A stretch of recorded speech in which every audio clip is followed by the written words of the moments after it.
37 ദിവസം വെല്ലുവിളിച്ചവരെയും ചൂലും കൊണ്ട് കാത്തിരുന്നവരെയും വീരവാദം മുഴക്കിയവരെയും ഒന്നും തന്നെ 38ാം ദിവസം രാഹുൽ മാങ്കൂട്ടം എത്തുമ്പോൾ അവിടെ മഷിയിട്ട് നോക്കിയിട്ടും കാണാനില്ല.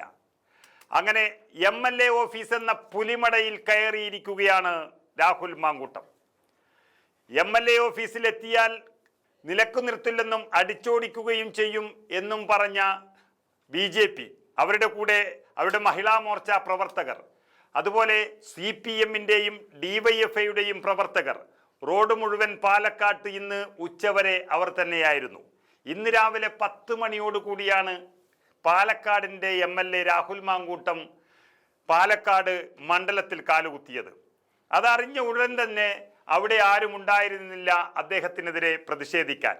ഇത്രയും കാലം ഏകദേശം 1 മാസത്തിലേറെയായി പാലക്കാടിൻ്റെ MLA എത്തിയാൽ അപ്പോൾ തന്നെ ഇവിടുന്ന് അടിച്ചോടിക്കും എന്ന് പറഞ്ഞ് BJP-യും CPM-ഉം ഒരുപോലെ പ്രതിഷേധം അറിയിച്ചു കൊണ്ടിരുന്ന ദിവസങ്ങളായിരുന്നു കടന്നുപോയത്. എന്നാൽ ഇന്ന് അദ്ദേഹം 10 മണിക്ക് എത്തുമ്പോൾ അദ്ദേഹം വരുന്നുണ്ട് എന്നറിഞ്ഞിട്ട് പോലും ഒരാളും പാലക്കാട്ട് നഗരത്തിൽ കണ്ടില്ല. പിന്നീട് പാലക്കാടുള്ള ഒരു കോൺഗ്രസ് പ്രവർത്തകന്റെ വീട്ടിൽ നടന്ന ഒരു മരണവുമായി ബന്ധപ്പെട്ട ചടങ്ങിൽ പങ്കെടുത്ത് അവിടെ നിന്നെല്ലാം കഴിഞ്ഞ് പാലക്കാട് നഗരത്തിലൂടെ എല്ലാം സഞ്ചരിച്ച് തൊട്ടടുത്തുള്ള മണ്ണാർക്കാട്ടേക്ക് പോയപ്പോഴാണ് ചൂലുമായും പ്രതിഷേധവുമായും ഒക്കെ BJP-യുടെയും CPM-ന്റെയും DYFI-യുടെയും പ്രവർത്തകർ എത്തിയത്. ഒരു കാരണവശാലും രാഹുൽ മാങ്കൂട്ടം MLA ഓഫീസിൽ കയറാൻ പാടില്ലെന്നും അതിനനുവദിക്കില്ലെന്നും പറഞ്ഞവർ കുറേ സമയം അവിടെ കാത്തിരുന്നു. പോലീസും അവർക്ക് മുന്നിൽ നിന്നു. പക്ഷേ രാഹുൽ മാങ്കൂട്ടം മണ്ണാർക്കാട്ട് നിന്ന് നേരെ അദ്ദേഹത്തിൻ്റെ MLA ഓഫീസിലേക്ക് എത്തിയപ്പോൾ അവിടെ ഈ പറഞ്ഞവരുടെ പൊടി പോലും കാണാനില്ല. ശരിക്കും വിരട്ടൽ മാത്രമാണ് പാലക്കാട്ട് BJP-യും CPM-ഉം നടത്തിയത്. പക്ഷേ ഈ വിരട്ടലൊക്കെ മുൻകൂട്ടി കണ്ടുകൊണ്ട് തന്നെ ആ വിരട്ടലിൻ്റെ ഇടയിൽ കൂടി തന്നെ രാഹുൽ മാങ്കൂട്ടം എന്ന അവരുടെ ഭാഷയിൽ പറഞ്ഞാൽ തെക്ക് നിന്നുള്ള MLA കടന്നുപോയത്. കൂടെ കുറച്ച് കോൺഗ്രസ് പ്രവർത്തകർ മാത്രമാണ് ഉണ്ടായത്. പേരിന് മാത്രം കുറച്ച് കോൺഗ്രസ് പ്രവർത്തകർ.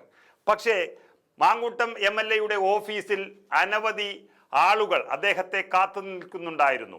ഒപ്പുവാങ്ങാനും അതുപോലെ കാര്യങ്ങൾ പറയാനും അവരുടെ പരാതികൾ അറിയിക്കാനും ഒക്കെ രാഹുൽ മാങ്കൂട്ടം MLA-യെ കാത്ത് സ്ത്രീ പുരുഷ ഭേദമന്യേ അവിടെ ആളുകൾ ഉണ്ടായിരുന്നു. ആർക്കും ഒരു പരാതിയില്ല.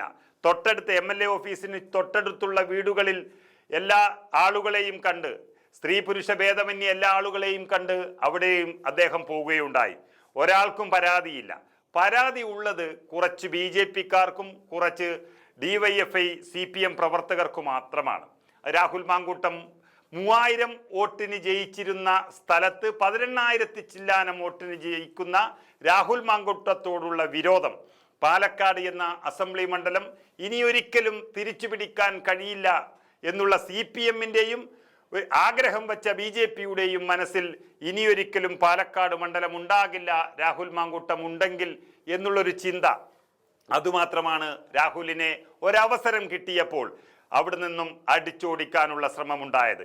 പക്ഷേ രാഹുൽ മാങ്കൂട്ടം പാലക്കാട്ടുകാരെക്കാളും സുഗമമായി പാലക്കാട്ട് നഗരവും പാലക്കാട്ട് ഗ്രാമവും സഞ്ചരിച്ചു കൊണ്ടാണ് അദ്ദേഹത്തിൻ്റെ ഓഫീസിലേക്ക് എത്തിയത്. ഒരാളെയും അവിടെ കാണാനുണ്ടായിരുന്നില്ല. എത്രയോ BJP-യുടെ അധ്യക്ഷനും BJP-യുടെ സംസ്ഥാന സെക്രട്ടറിയും ഒക്കെ അവിടെ കാവലിരുന്ന ദിവസങ്ങൾ എത്രയോ നമ്മൾ കണ്ടു. ഒരിക്കലും രാഹുൽ മാങ്കൂട്ടം ഇവിടെ വരാൻ പാടില്ല എന്ന് അവിടുത്തെ സ്ഥാനാർത്ഥിയായിരുന്ന C. കൃഷ്ണകുമാർ പറയുകയുണ്ടായി. പക്ഷെ ഇന്ന് അത് അദ്ദേഹത്തിൻ്റെ മണ്ഡലമല്ലേ, MLA-ക്ക് വരാൻ പാടില്ലേ എന്നുള്ളതാണ് ചോദ്യം ഉന്നയിച്ചത്.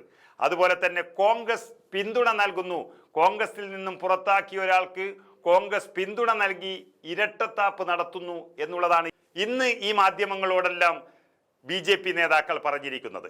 അങ്ങനെ കാലുകുത്തിക്കില്ല എന്ന് പറഞ്ഞവർ, ഇവിടെ MLA ആയി തുടരാൻ അനുവദിക്കില്ല എന്ന് പറഞ്ഞവർ, ചൂലും കൊണ്ട് കാത്തിരുന്നവർ, വെല്ലുവിളിച്ചവർ എല്ലാവരും ഇന്ന് മലക്കം മറിഞ്ഞ് രാഹുൽ മാങ്കൂട്ടം കടന്നു പോകുമ്പോൾ വെറും ദൃക്സാക്ഷികളായി റോഡരികിൽ നോക്കി നിൽക്കുവാൻ മാത്രമേ കഴിഞ്ഞിട്ടുള്ളൂ. അദ്ദേഹം വന്നത് പാലക്കാട്ടെ ജനങ്ങളെ കാണാനാണ്. അദ്ദേഹം എത്തിയത് അദ്ദേഹത്തിൻ്റെ ഓഫീസിലേക്കാണ്. രാഹുൽ മാങ്കൂട്ടം ഒളിച്ചുപോയി എന്ന് പറയാനില്ല.